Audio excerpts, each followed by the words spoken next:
Chris Jericho has hit back at claims he drags wrestlers down. Tony Khan has addressed AEW Grand Slam Australia plans, and Royal Rumble 2025 has reportedly become the most watched WWE pay-per-view ever. It's time for the news. The Jericho Vortex is an expression that has entered our collective vernacular over the last few years or so, with Chris Jericho himself trademarking the phrase for merchandise in April of 2024.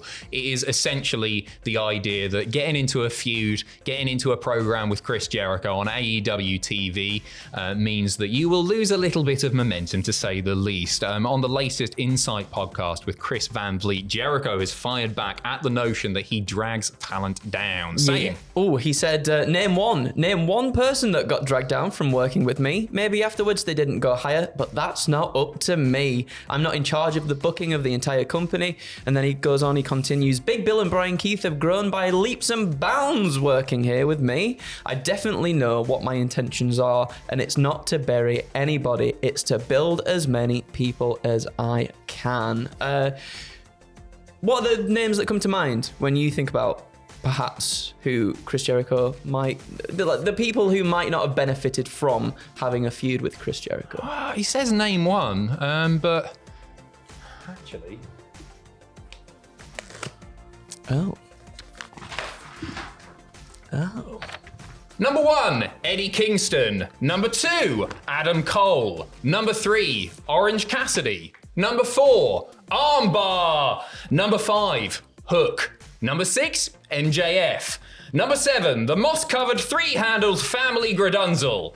Number 8, Ricky Starks. Number 9, Armbar. Number 10, Action Andretti. Number 11, all of Ring of Honor. Number 12, Mark Briscoe. Number 13, Armbar. Okay, yeah. No, that's a good. No, I think we're good. I think you've made your point there. He makes a point as well, saying the booking isn't up to him, but so many people have been dragged down. The thing that I sort of feel with Jericho, and I wouldn't say this about many people, is he doing damage to his legacy? He is one of the greatest of all time. Mm-hmm. When I think of Jericho right now, I think of his current work, unfortunately, when everything that came before it, and I really do mean everything that came before it, was so fantastic. Yeah. It's so good. It does feel like, it feels like a completely separate thing, doesn't it? It doesn't, I think you're right. I think it might end up, when we sort of think back, maybe when Jericho has winded down, if he ever does wind down, as just that whole second half of the thing just being not the best and not thinking of it fondly, when we should, because he's done so many incredible things and was like the catalyst for so many cool things in wrestling as well. Yep. But I mean, it remains to be seen. I don't think, I think him saying name one, there's that's a few more. That's pushing it, isn't it? For sure. And you can disagree with some of the ones on that list as well. Yeah, it is. It's a shame. It is a shame that we have to talk about Chris Jericho, one of the greatest all time, in this way right now. He still gets stuff over from time to time, but it all feels at the detriment more, of something. Yeah, and more desperate. Just looking for catchphrases. And some of his AEW matches I've enjoyed, but most of the rivalries. 2 new matches have been announced for AEW Grand Slam, the big show coming up in Australia. 2 new matches being set up on last night's Dynamite. First off, Death Riders found themselves facing more opposition, engaging in a wild brawl with Cope, FTR, and Jay White last night. Switchblade ends up grabbing a mic, suggesting that he and Cope team up to take on Jon Moxley and Claudio Castagnoli at Grand Slam in a Brisbane brawl. Mox accepting that challenge. And then the other one, so free from the shackles of the House of Black, Hounds of Hell, Buddy Matthews has been hounding, you see that, that's good. Continental Champion Kazuchika Okada for a title match for several weeks. Okada finally caving in and granting Buddy a title shot. That's going to be delicious. That's going to be an amazing match. I would love Buddy to win that. Now that Malachi's gone, I've always thought he's an exceptional performer. it's the right surroundings for It's a the big right win for him, for sure. Absolutely. So I would love him to do it. I'd really love him to do it. And it could be the making of him. It absolutely could. He's been in AEW for a fair while now. And I've enjoyed what he's done. He's so good in the ring, so enjoyable to watch. And this could be the start of something great. 4 matches announced so far for that show. You got Kenny Omega versus Will Ospreay versus Konosuke Takeshita and Kyle Fletcher, rather. We've got Kazuchika Okada, as we mentioned, the champion versus Buddy Matthews for their AEW Continental Championship. Mariah May versus Toni Storm for the Women's World Championship. My goodness. And obviously, as we mentioned, too, Jay White and Cope versus Jon Moxley and Claudio Castagnoli in a Brisbane brawl, mate.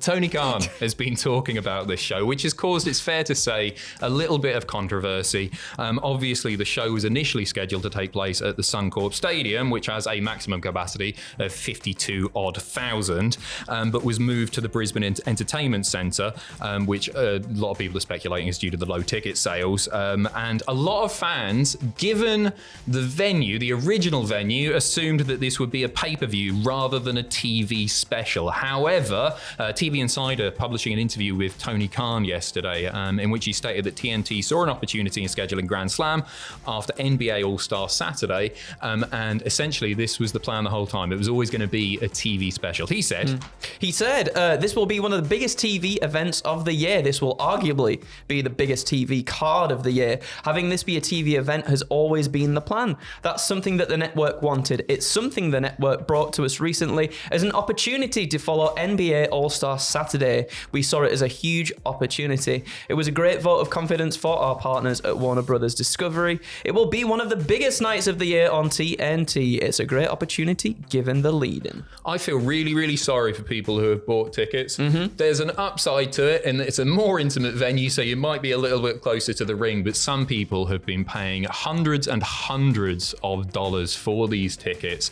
They've made travel plans which are now not entirely suitable because the venue's a little bit further away from maybe where they're originally staying. I was reading a Reddit thread yesterday by a guy who was just like, he was mighty pissed off about it. And understandably, because he spent a lot of money expecting something that he's not getting. Admittedly, they never said it was going to be a pay-per-view, but surely when you book a 52,000 seater, the expectation is there. I'm sure it'll be a good show. I'm sure it'll be a good show, a 2-hour TV special, and surely they'll put some stuff on before it. You would think so, they right? better. Yeah, well, that's what I was thinking. Like I'm sure a lot of people that have bought tickets for this, and at the prices you stated there, you know, the price that they've been, I think people would assume that they're going to get like a big night's worth of wrestling in terms of the amount of matches that they're going to be witnessing. But with it being a 2-hour sort of special thing, then you would assume it'd be on the lesser side of the amount of matches you're going to get. Yeah, you would think so, wouldn't you? I mean, the matches themselves, a few of them are of pay-per-view quality. A few of them maybe not so much. There's only 4 announced right now. Maybe they'll add an extra 1 if it's 2 hours of TV, and I'm sure they will get some stuff beforehand, some dark matches and everything. And again, I think it's going to be a good show. But I can understand the frustration. Even if they never came out and said this is going to be a pay-per-view, it's the venue that they've booked. The expectations were there. They were doing press over in Australia. They lessened that as soon as they moved venues, and it's close to selling out, I believe, at this point. I hope people have a good time, but when you're paying crazy money for a stadium show and then you move down the road to a smaller arena, not sure.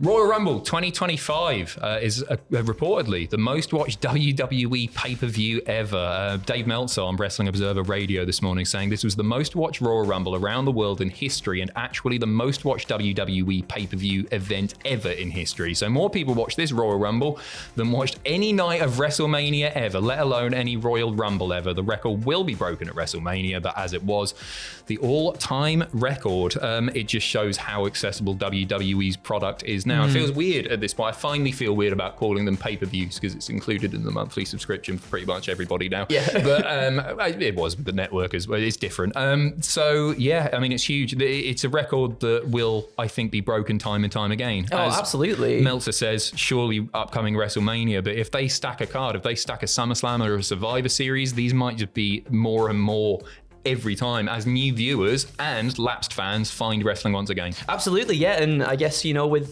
sort of events like SummerSlam becoming 2 nights as well, it'll be interesting to see where it does sort of stack up in terms of the watches and everything and the numbers when it comes to like WrestleMania compared to SummerSlam, and then as you say, like compared to Survivor Series and this, that, and the other, like it's crazy. We've seen a massive influx of people, especially on the live stream that we did the other day. There were a lot of people popping up and going, hey, I've not watched wrestling in ages. I just saw it on Netflix. Mm-hmm. I don't have to pay for the network anymore. It's there next to, what's on Netflix? Big Bang Theory and Megan. I don't know where that came from. And so they just fancy it. Or if you watched it as a kid, now's the time. I mean, that's it. And not to mention as well, I guess WWE with the Rumble as well felt very nostalgic in terms of Cena's doing his final tour as well. You got CM Punk back in the company too. I feel like a lot of lapsed fans are probably also tuning in to see some of their favourites from way back in the day too. From yesteryear. That sounds weird to say, doesn't it? Yeah, I don't like it. Really does. We're old, so are you. Thanks for watching. Cheers. We've got a list coming up this evening. You got a podcast tomorrow. You got Fraser and Sam over the weekend with your wrestling news, as well as a big long form bit of content from Tom Campbell, who I hope is having an amazing time right now on his honeymoon. He watched every episode of The Big Show. Watch him talk about it. See you in a bit.